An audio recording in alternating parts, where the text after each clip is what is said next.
maybe not on camera. Sorry. So, oh no, no worries. We just closed a transaction together, and she's by far like one of the coolest listing agents I have ever worked with. So I just want to give her a huge shout out and say thank you for coming today. Alrighty, so lots of new faces. If you wouldn't mind sharing with me in the chat. Oh, hi, Mariella. Where you guys are coming from in the Valley, if you're not in Phoenix, like where you're participating from, and then how many years you've been in the business. It really helps me gear what kind, I mean, I have some content, but gear like the questions and some tidbits and information that I'll provide to you. So if you wouldn't mind just sharing with me how many years in the biz and then what part of the Valley you're from, that'd be awesome. Awesome, 15 years, that's awesome. And Gilbert, very cool. Peoria, I've been working for about a month. Okay, good. So 15 years and then a month. It's a big range. Oh, Jeannie, nice to see you, honey. Haven't seen you in a while. Jeannie started with me. Well, I started, she had already started my beginning of my career at Model Home Center at the mall. So we've known each other for a really long time. Randy, 25 years. Stephanie, 17. Okay, very cool. Awesome. So lots of range. Let's see. Peoria, about a month. Okay. Let's see. About a month. Okay. All right. So some newbies and some super experienced people. All right. So there are a lot of you here that I don't personally know. So I'm going to go ahead and just introduce myself. My name is Lizy Hoeffer, and I have been a loan officer in the Valley since 2008. I started my loan officer career in literally like the worst economic time that we'd ever seen.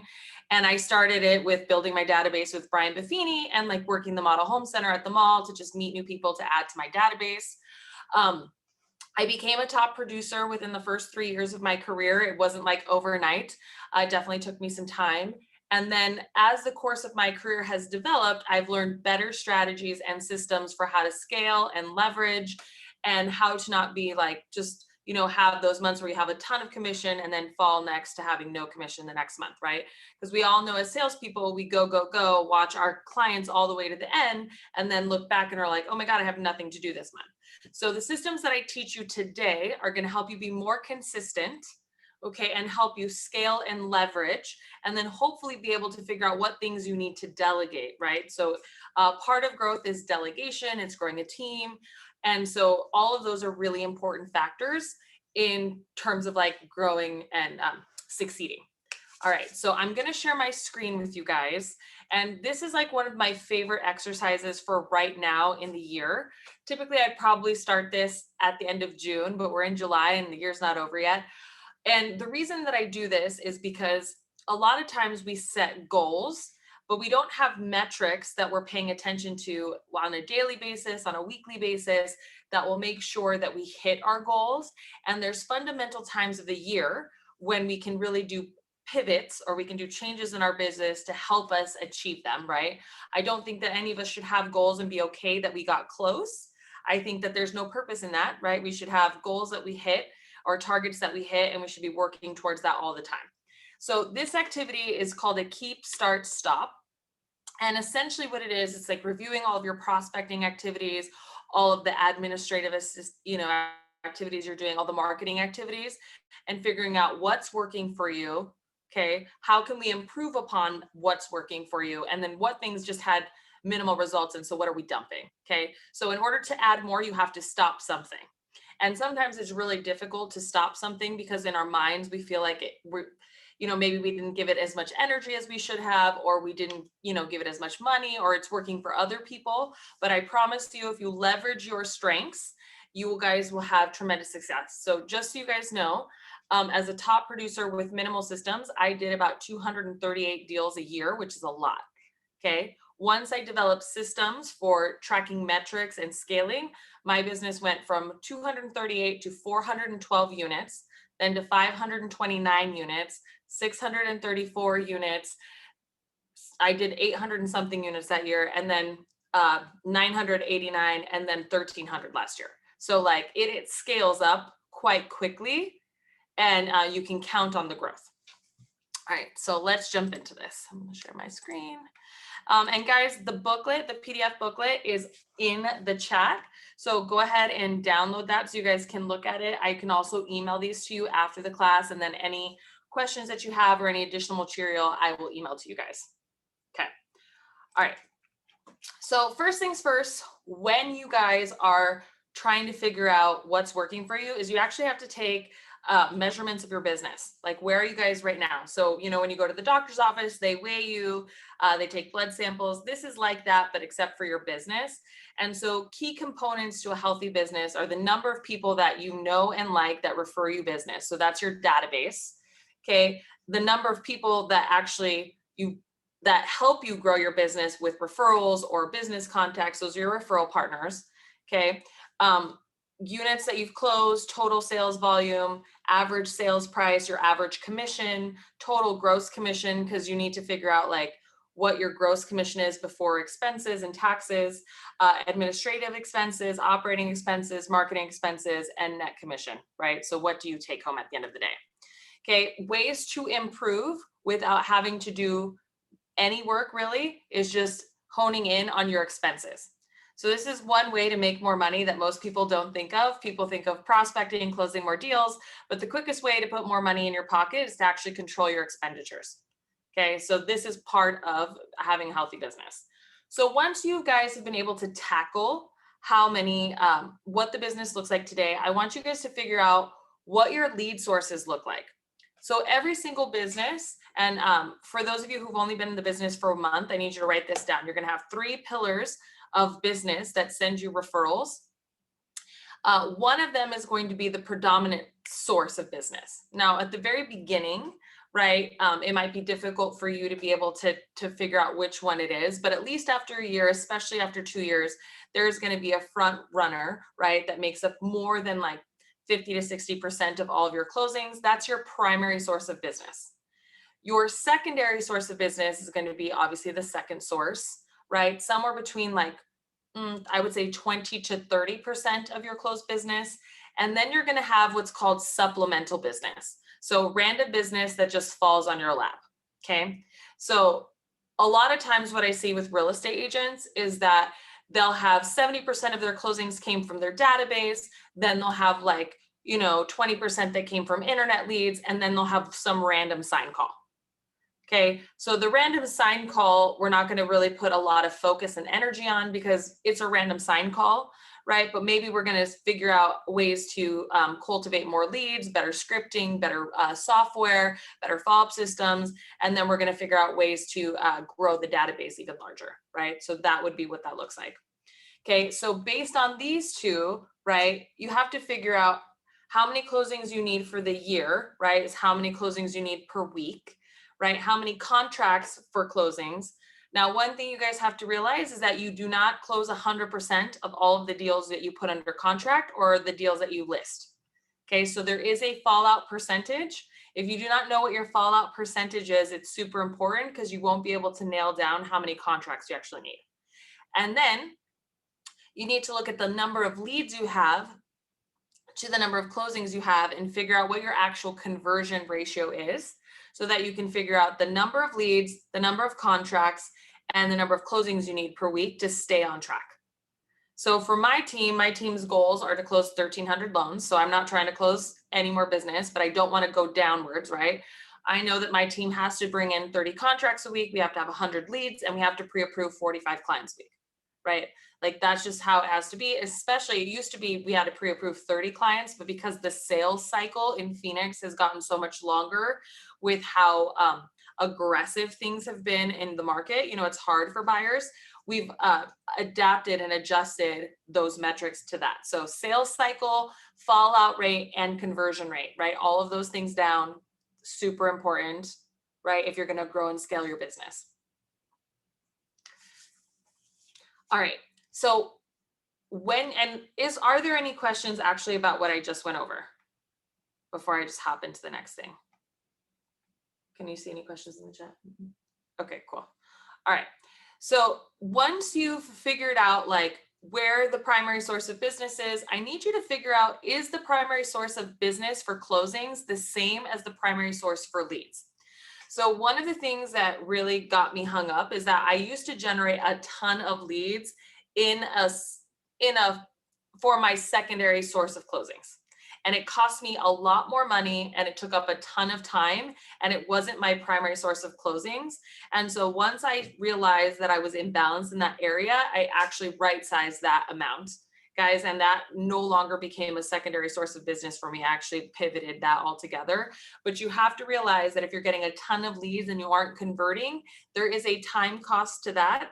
And if you're really trying to leverage your success, you're really going to want to make sure that you address that issue. So also make sure that leads match number of closings. And then you have to figure out where the leads come from. So everyone's really good at tagging them like SOI, like this is a sphere of influence, this is a past client, this is, a business contact. And while that's really great, you need to know what type of referral it is. It isn't the activity that generated the lead. Okay, so there's things that we do that get the phone to ring, right? And so that's either social media, it's a face-to-face meeting, it's a phone call that you did, it is a newsletter that you sent out, right? It might just be because you did such a great job on the last transaction. Okay, don't count on the latter though, right? Because most clients forget who their realtors are after 3 years. Okay, so just know that you have to know what action it was so that you can really target what type of lead. So a lot of times I'll get a lead from somebody that I knew in high school that moved to Phoenix. Okay, the only reason that that person knows that I do home loans is because of social media, right? And so I might tag that a Facebook lead or an Instagram lead versus a sphere of influence. I know them from high school, but they're doing business with me because I'm posting online. And then I'm trying to figure out what posts specifically got them to call, right? And so you have to figure out prospecting is anything that you do that generates leads. So for me, this class is a prospecting activity. I'm bringing in 19 real estate agents to teach them about business. And normally these are done face-to-face, but I'm bringing in value, right? And you can hear me talk, you hear my business strategies. This is a prospecting effort, right? So you can do classes, you can do calls, circle prospecting, open houses, working a mall shift, right? All of those are prospecting. So things you do to get business. And then there's marketing, right? So I do a lot of social media posts on stories, Facebook, Instagram. I do a YouTube video series and I have a newsletter. That's all marketing. Now it's all passive marketing, and we'll talk about how to, get people to do business with you, right? But it is marketing. Okay, so passive versus non-passive, right? And then you have to figure out your sales skills. So what about your skills are currently working for you?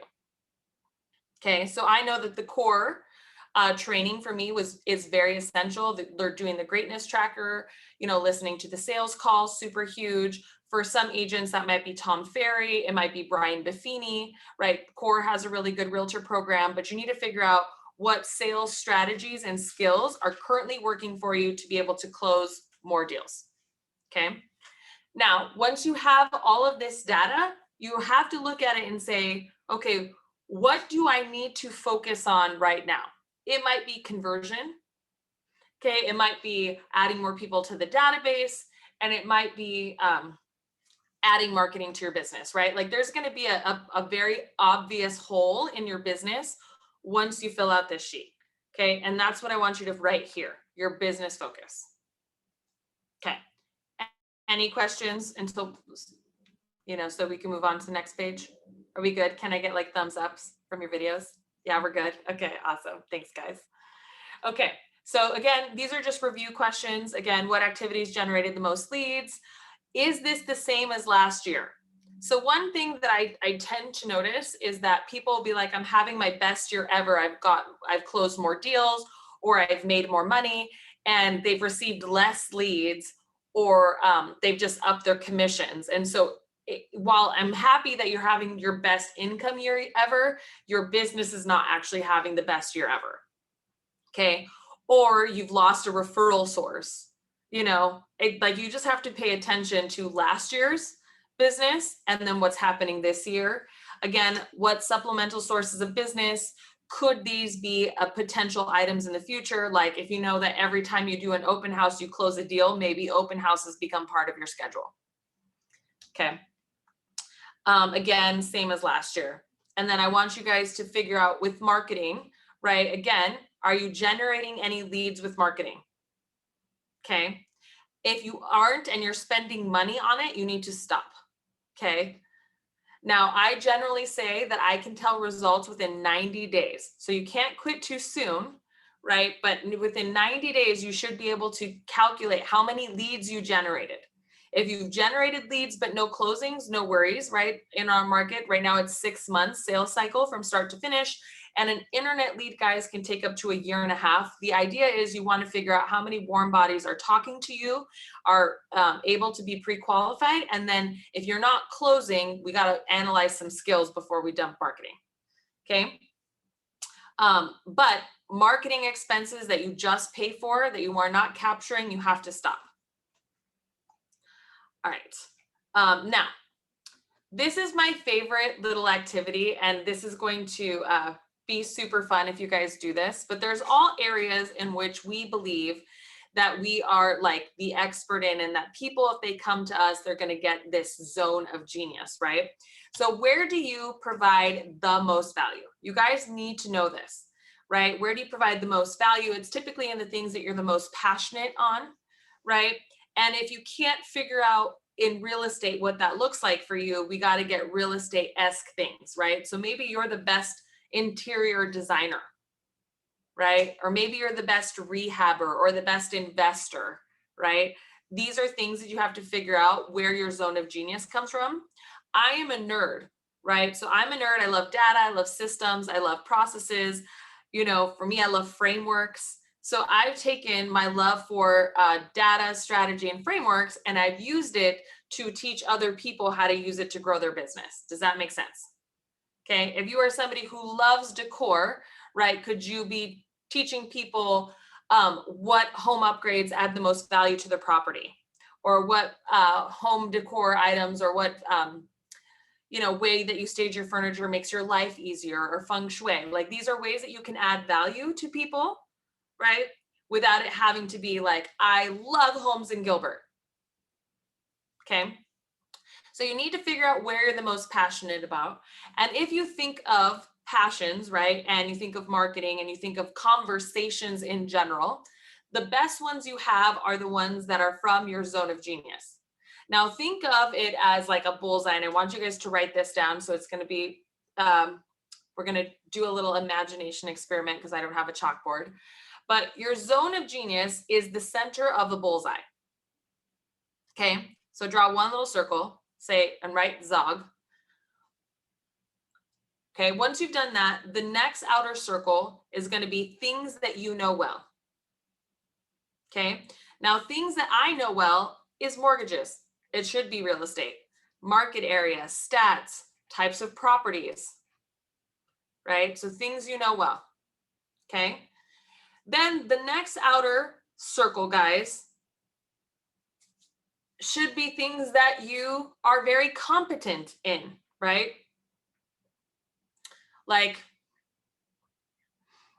I would say that I'm competent in finance, right? Like money strategies. Okay. So I'm talking about my passion. I'm talking about my profession. I'm talking about areas that are similar to my area, right? And then you should talk about things you are learning, right? This can also be in that area that's parallel to your business. So things that you're knowing, or things that you're learning, or things that you're competent in. Okay. Then the last circle in your bullseye is going to be things you do not know and or do not care about. In providing value, guys, you cannot lead from the outside in. And obviously the outer circle is the largest circle, and it's the thing that we see other people doing. So we assume that because other people have success, we might have success with it. Don't do it. I promise you, the most value you can provide is from your zone of genius to your profession, right? To the things you're learning, right? And do not mess with things you do not care about and or do not know well. Okay, so outward in. So figure out your zone of genius, and it's going to be where you provide the most value in marketing and prospecting strategies. Okay, then the next thing with the zone of genius, I want you to think of the opposite. where are you guys the weakest in business? Where do you need more tools, more resources? Maybe it's training, right? Where do you feel the most insecure in your business? For me, a lot of times, my biggest weakness, truthfully, is in time management. I'm overly optimistic on the number of things that I can get done, and I work way too many hours. Okay, when I work way too many hours, I'm too tired, then I don't wake up, and I break keystone habits, you know, for waking up early, doing the marketing and all that stuff, right? So my biggest weakness is in time management. And so strategies that I've used to help myself is, there's a book called Getting Things Done by Dave Allen, right? And then I've hired an executive assistant to keep me on task. Okay, so that's like an example of how you would take a weakness, right? And then be able to use it. Now, for those of you who do not have a database or a CRM system, like, and you don't have any automation in your business and you're struggling with time management, let me tell you, that's probably the first investment I would make before hiring someone else. Like, freeing up your capacity with technology is going to be way more cost effective and way more consistent for you. Okay. Any questions on this before we go to the bottom half of the page? Good. Thumbs up. Yeah. Oh, we got a question. Name of the book. Oh, the name of the book is called Getting Things Done by Dave Allen.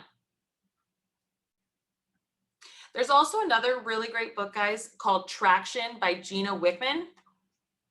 It's a really great one on data and metric strategies. Yes, anything? Okay, awesome. All right, so second half of the page, guys, are going to be, what changes are you going to implement, right? So you know your zone of genius, right?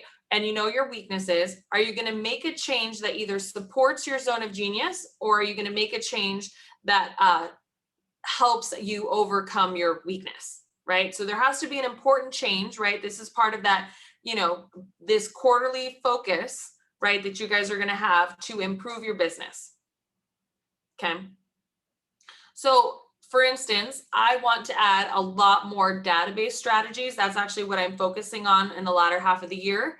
So things that I've done is, how do I take these Zoom classes, these in-person strategies to my database versus just real estate agents? So I've come up with a money class to teach my clients on basic budgeting, on finance 101, how to do a wealth accelerator, and I created an app to help support that.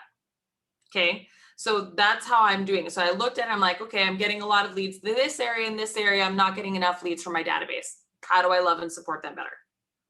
Okay, now, once you do that, right, one thing I think is always super helpful, I do think it's important to view what the most successful people in your area are doing. So maybe not the most successful real estate agent in Phoenix, which you could do, but like in your specific niche, in your specific area, everyone can pinpoint at least one person that they either admire in business and that's doing well, that you would like to be like. And here's what I want you to figure out. Okay, how can you be opposite of that person? Okay, so I see lots of copycatters in marketing and real estate and all that stuff.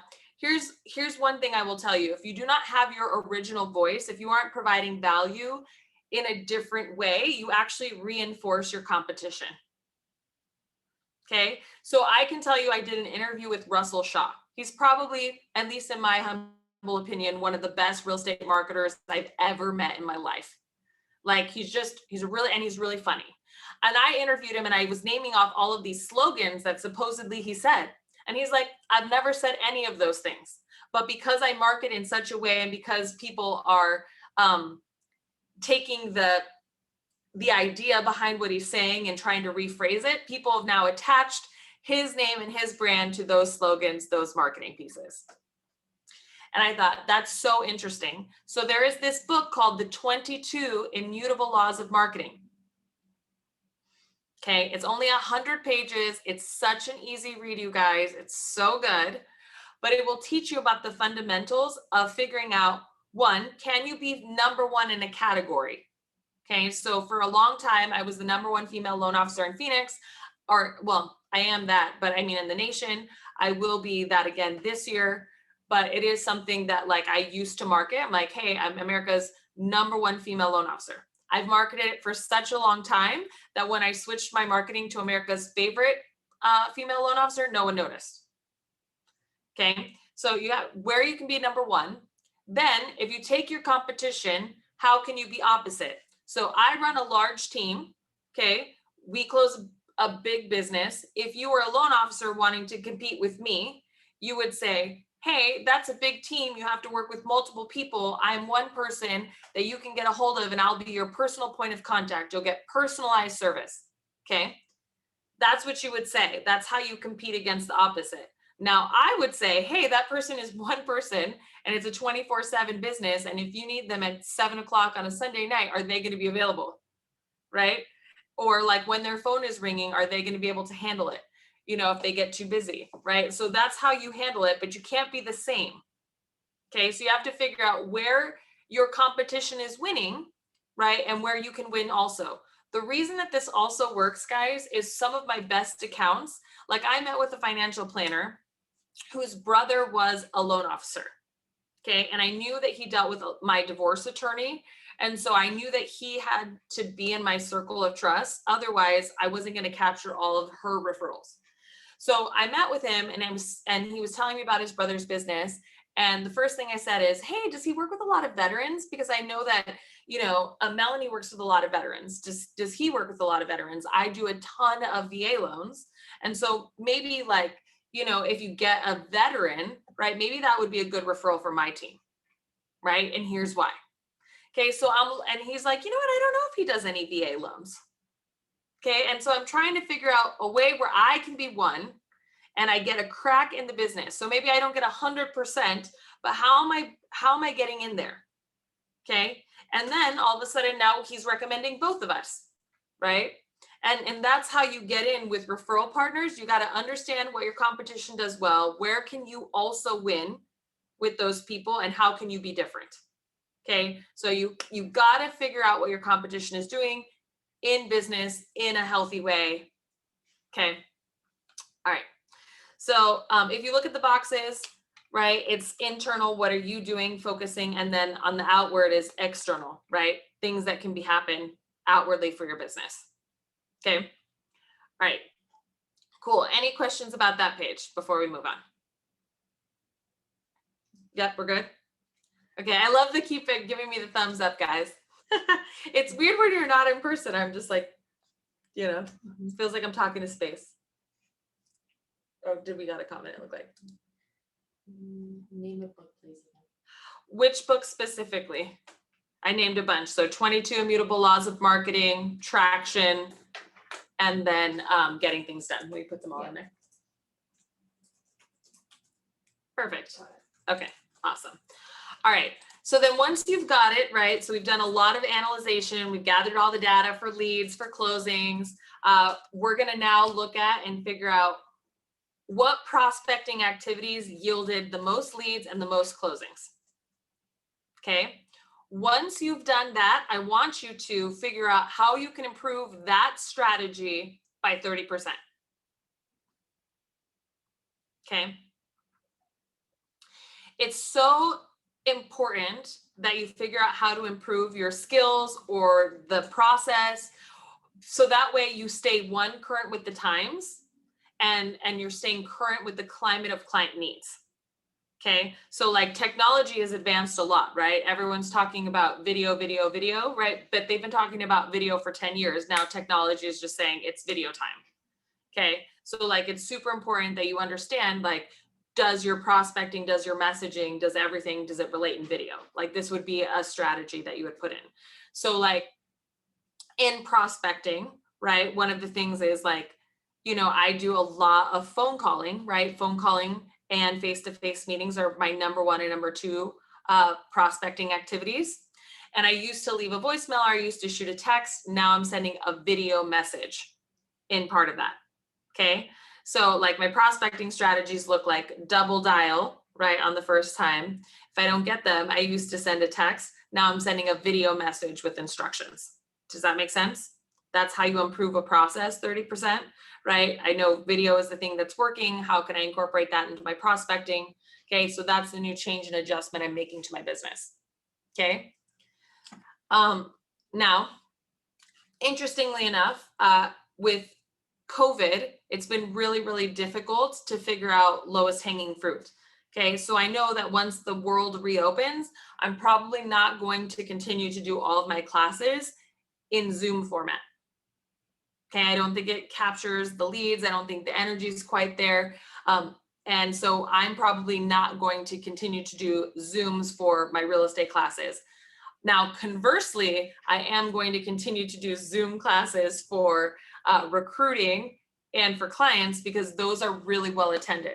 So one of the things that I learned is I do a live YouTube video every Wednesday and answer consumer questions. I get anywhere between 40 to 80 people per live show asking questions. It's a high ROI endeavor, but I do notice that my classes with real estate agents are like less attended, and then the just the conversion for leads isn't as there. So that's what you would look at in terms of prospecting activities. Okay. All right. So next is marketing activities. Again, so passive strategies. So again, I've upped my YouTube game. Now I'm doing 2 videos a week versus 1 plus a live. I used to do just 1 video per week. Then I was 1 video with a live. Now it's 2 videos and a live. So it's gotten a lot more aggressive. That's my marketing strategy. I've kept my Instagram strategy the same, and most of you guys are on my newsletter. If you're not, let us know if you want to be on it, because I announce my classes and I give you market information on a weekly basis. Okay, so that's all staying. But again, I took what was working, I improved it, meaning that I just added more at this time and then physically added more videos. And one marketing strategy that I stopped, guys, I stopped paying for ads. So I'm not paying for any marketing ads anymore. Okay, the organic reach is working a lot better for me, and more people that know and like me are seeing the content. Okay, now that isn't always the case. Like I know many loan officers, and I know many realtors who market to different databases than their own, and they get a ton of leads. They probably have better processes for it.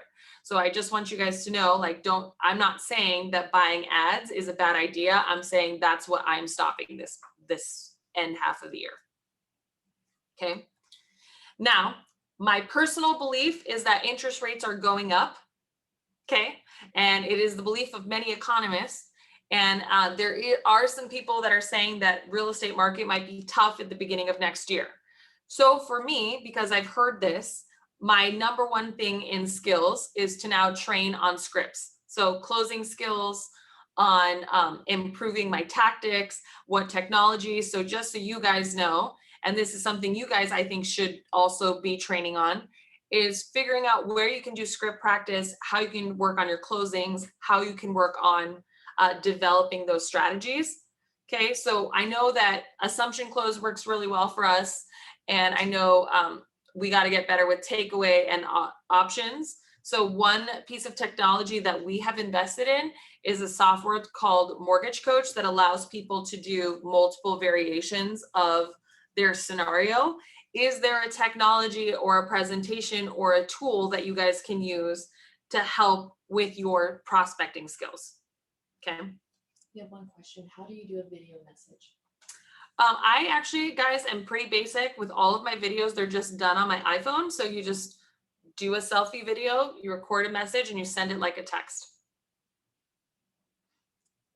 Okay, did I answer your question? Yeah? Yeah. Oh, looks like there's.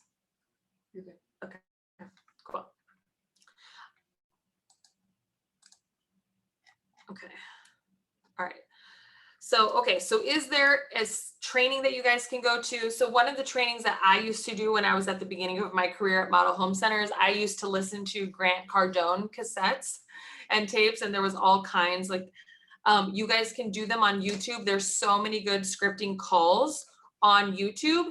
And basically what I would do is I would listen to them over and over and over again, and then I would rehearse them in my bathroom and in my car on the way to work.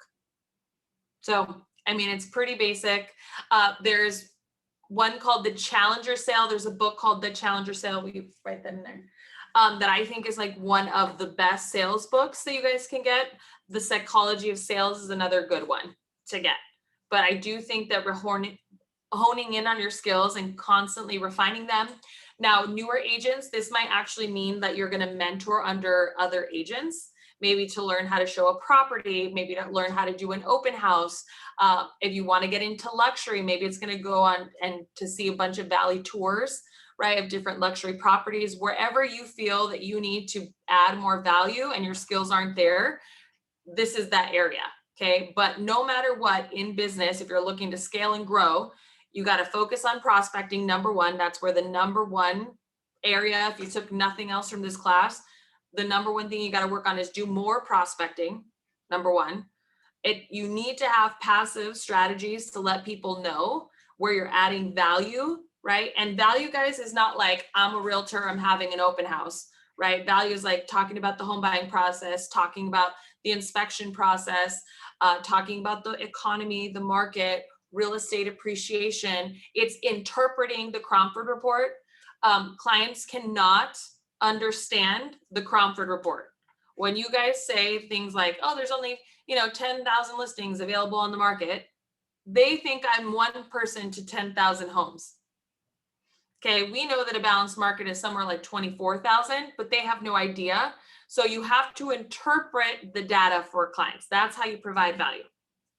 Okay, so just make sure that prospecting is number one, marketing is two, and then you're constantly honing in on skills and training.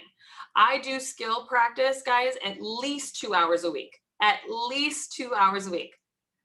So if you can set 30 minutes aside every single day while you're getting ready, let's do a good podcast, let's do a good script call, and then rehearse it, you guys will get better. I promise you. Okay. Then this last page is what you're going to hang on your mirror. Okay. So I have all of my goals, all my projects, and they're pasted next to my bathroom mirror so that I can see them every day. Okay. So again, my project for prospecting, what are my anticipated results? If I up my calls by X number, how many closings, more closings do I anticipate to get? How do I want to up my conversion ratio? Okay, so you need to do your anticipated results. Otherwise, there's no measurement. Then you need to go, what are my potential challenges? Okay, so one of my potential challenges is I have 3 beautiful children and I love them very much, but they create roadblocks into getting my stuff done. Okay, so I have to plan my calendar out accordingly to my wonderful blessings that are also challenges to my prospecting.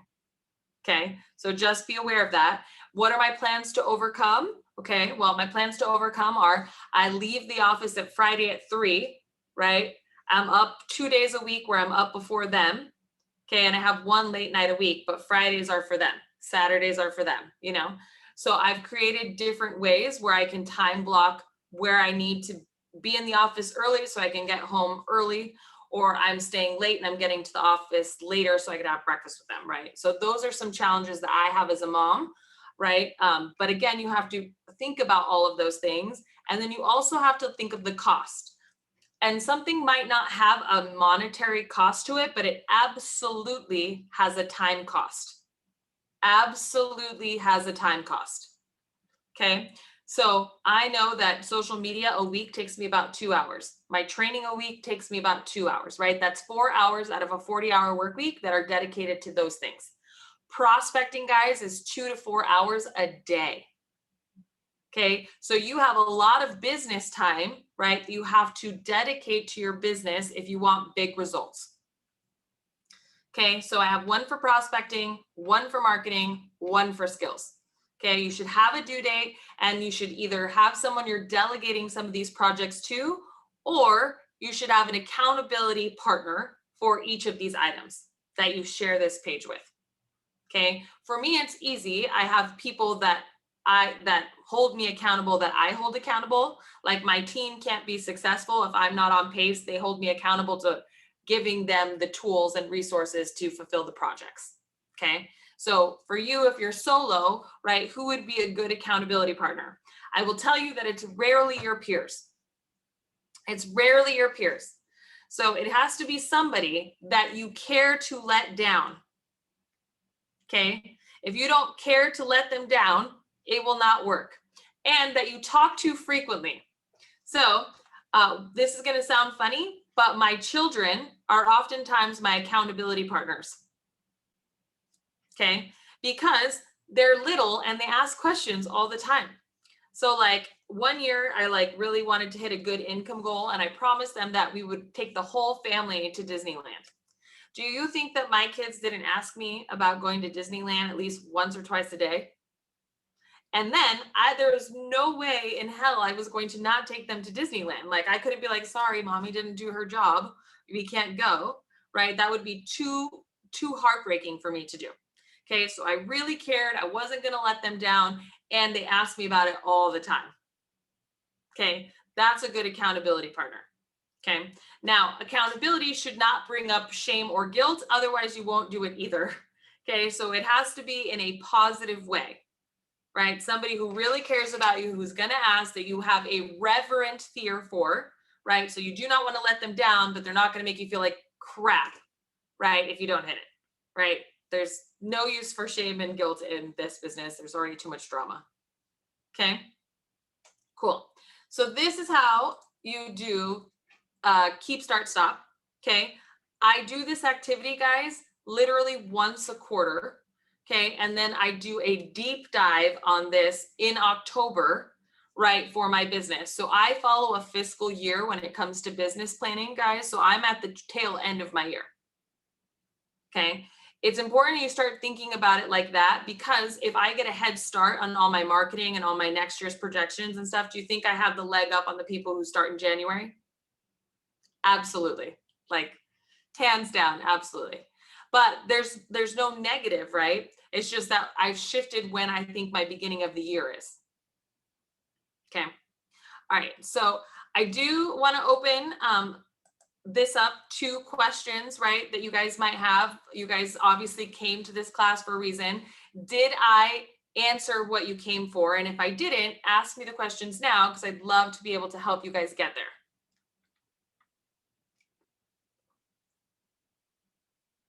Oh, thanks, Mariella. Thanks. I really appreciate that. Okay, guys, don't be shy. Unmute yourselves. Huh. All right, if not, I'm going to call on you. All right, Chi, you're brand new in the business. Okay, what'd you come here for? I'm just really here soaking up as much as I can. I'm a month in. I'm working on my second client right now, so I'm just trying to kind of figure things out, where to start.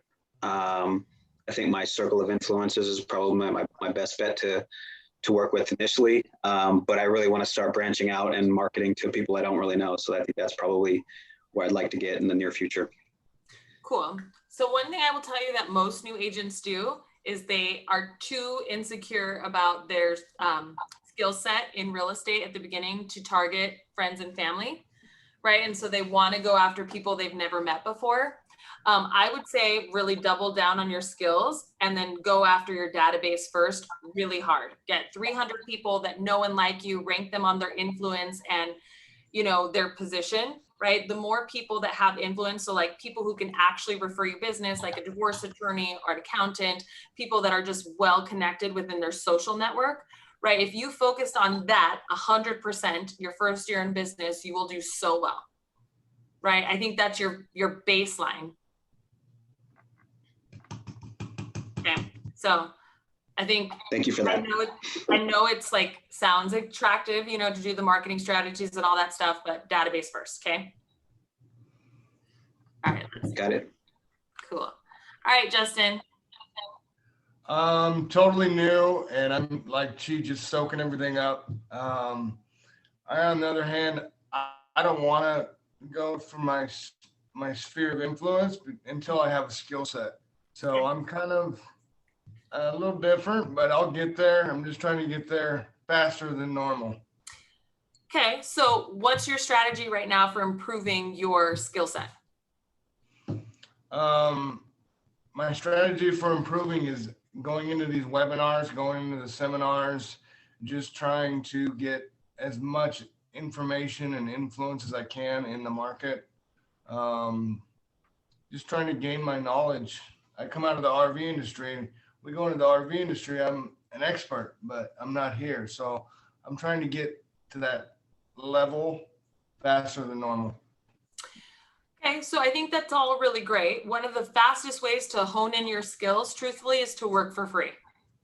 So when I got into the mortgage business, my first gig was to call the dead leads for free at night, hoping that if I booked somebody, they would pay me $50, right? So I charged $50 per appointment. I called hundreds of leads. I worked for free to have the opportunity to do it. So for you, like, being a buyer's agent, sitting open houses, opening properties, offering to do all this extra work for free will allow you to get that kind of exposure. And the more you put yourself out there with actual agents in the field, the more experience you'll get right away. I would also recommend reading that contract once a day. Perfect. It's great advice. I appreciate it. I enjoyed your class. You got it. Okay, Mariela, can I call on you? What was your biggest nugget or the thing you wanted to come here for? Oh yeah, that's so funny because I was gonna ask you what your biggest gold nugget was for that if you would be so kind to share with us as far as time management. But for me, I saw you in a public speaking engagement with a lot of top professionals that had just the ability to really influence. And I walked away from that event. Like, I just love you, girl. Like the way you express yourself and what you've been able to do. And we have some mutual friends in common. So anything I can glean from you, I'm about it. Oh my God, girl. Well, first of all, thank you. Thank you. Everyone needs a Mariela in her life. So I appreciate that.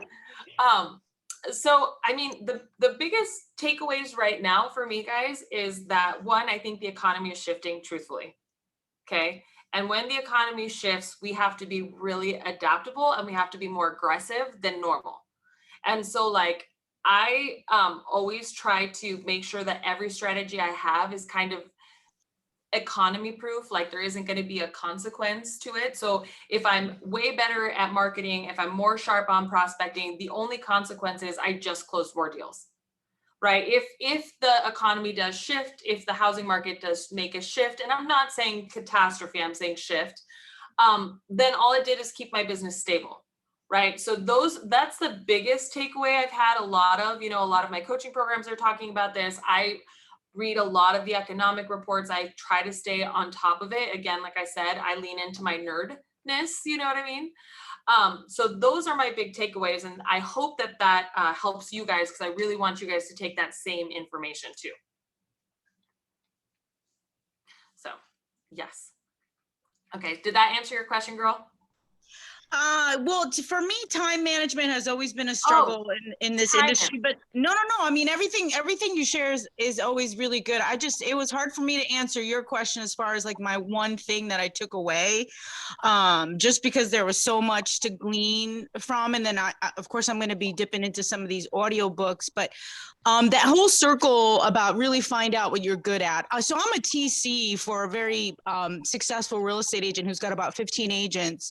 And I like the behind the scenes and I like doing the administrative work, just because I've been through the ups and downs of the feast and famine, if you will, of real estate, where, some months you're doing great. Some months you're like, oh my God, what just happened to my life? So, but every top producer that I've ever worked for, and I highly encourage anybody that's new to really seek out someone that can mentor you, because it's night and day. In 2006, when I got into the industry, I was taught by a top producer. We're still friends now in South Florida. We still do deals together. I'm super loyal, and what they're able to teach you is hard to find anywhere, because real world real estate and book real estate obviously is very different. But nonetheless, that's a whole nother topic. But for me, the time management has been so hard because I'm a people person. So I'm kind of all over the place. And every time I've worked for a top producer, they just want to throw me into this buyer's agent lane. And I'm like, bro, I don't want to be a buyer's agent. If I wanted to be a buyer's agent, I'd be out there showing property myself. So what I've become is just like an on-call, on-demand showing assistant. I'm a TC, but because people are my jam, and because your sphere of influence is your gold mine, it will always be your gold mine. The people in your phone are the people that are going to get you paid. Okay, so time management. Here's how it works, guys. I, believe it or not, have my entire calendar basically planned out for the year. I know it sounds bananas, but it is. And I just fill in slots. Okay, so for me, it's all my kids' stuff goes in there first, my vacations go in there second, and then I plan in my prospecting time, my workout time, and then also like my business working time. So when I do my marketing, when I work on my skill set, okay, a lot of it gets done, just so you guys know, between the hours of 5 and 9 a.m. So I'm a highly productive morning person, right? The earlier you wake up, the more productive you are, the less people that bother you. But I also am very, very, very predictable. Like I know what I do Tuesdays, Wednesdays, Thursdays, so that I don't have to overthink it. For me, like time management is a lot about organization. And the second thing it's about is the ability to say no. Okay, so I can tell that you're a huge people person and you love it and you want to say yes, yes, yes. And that's super helpful. But it also is your Achilles heel, right? The yes is going to make you sacrifice on other things. And like one of my best examples, you guys, for this is I had a prospecting activity. I was in the middle of a class and somebody said, hey, I have an urgent referral for a $1.2 million refinance. Can you call right now? Okay. The easy thing for me to do would be to be like, I'm sorry, guys, can I step out and take this call? Okay. That's like what a lot of people do. Or I just put my phone, I shouldn't even have seen the text message. Normally my phone would have been down. I wouldn't have seen it. And I would be able to just focus on the prospecting activity. I ended up not responding because the prospecting activity with 7 real estate agents is a much bigger opportunity, right, than that $1.2 million refinance. Okay, you have to be able to know when to say no. Okay, you won't get every deal. You're not going to get every client. You're not going to get all of the things. It's impossible. And if you don't learn what is important, right? Like, so there's the difference between an urgent task, which is a 911. If my arm gets chopped off, it's urgent that I go to the hospital. Okay. Now, an important task is paying your bills on time, right? We would all say that paying our mortgage on time is an important task. Okay. If you constantly focus on the urgent things, like the person who's in front of your face asking you for something all the time, you will forget to pay the mortgage. Okay. You forget to pay the mortgage enough times, your house gets foreclosed. Like these are the consequences of not doing important things. And so because I've learned that over time through very, very painful lessons, I now am just very committed to the time block. So time block your schedule, okay? And then have more experience saying no to things that do not fit your time block, okay? You cannot sacrifice the important things. It's like robbing Peter to pay Paul. The other saying I really like, it's like tripping over dollars to save pennies. Okay. So that's my best feedback for time management, guys. Okay. All righty, guys. So we have about 5 minutes, so I can answer one last question. But I do want you guys to know that if you did find value from today's class and you want to continue to get value from me, you can find me on social media at Lizy Irvine. You can sign up for my newsletter, and you can also decide to be one of my amazing referral partners who get all of this wonderful value all the time. So did anyone have a last question before we wrap this one up? What is your email? Okay, so I do a weekly email. I just came back from vacation, so it's going to go out tomorrow. But it's either on Mondays or Wednesdays, and it's all about the market or marketing or things that are happening. So this one, I think I have one coming out actually today, and it's about the live that we're doing tomorrow with Jay Joseph. So Justin, this one, and this was going to be a good one. I'm having an appraiser answer questions live for people on the market and on home values and improvements and all the things. How do I get connected to your list? Okay, so if you go to lizyhoeffer.com, you guys can sign up for my newsletter. And then also, if you want to, you can go ahead and email Kelly. She's going to give me the list at the end of the class, and we'll follow up with you to make sure that you want to be added to the newsletter. Awesome. Yay, great last question. I love it. All righty, guys. The time of live is 6 p.m. tomorrow, 6 p.m. on YouTube. And I have a lot of really great videos you guys can swipe and adapt. Okay, awesome guys. It was an honor to coach you today, and I hope it brings you lots of value and you guys have a successful week. Thank you. Yay. Bye guys.